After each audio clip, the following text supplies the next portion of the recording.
Now, back here in Korea, and the country's main opposition party has held a mass rally in central Seoul on this Saturday to call for the swift passage of legislation to investigate in much greater detail the sinking of the Sewol-ho ferry that happened in April. The ruling party wants opposition lawmakers back in the National Assembly as the deadlock has brought all work in Parliament to a complete halt.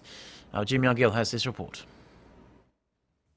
Thousands of main opposition party members and party leaders are staging street protests calling for the special Sewol-ho ferry bill to meet the demands of the victims' families.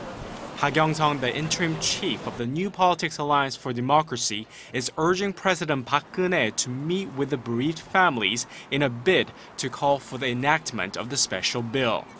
The opposition chief has been firm on her stance that the special bill must be passed ahead of other pending bills at the National Assembly. However, the ruling Saenuri Party is demanding the special bill be dealt with separately, so bills aimed at improving the people's livelihoods can be voted upon.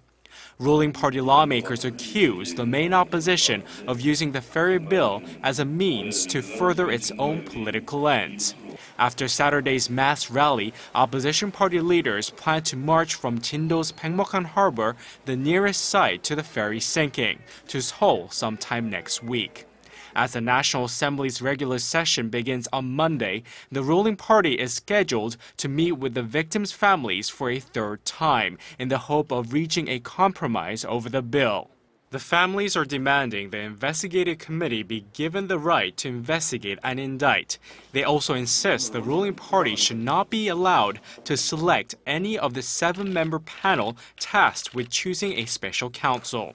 The government has been accused of bungling its initial response to the ferry disaster, which left more than 300 people dead or missing. Myung-kil, Arirang News.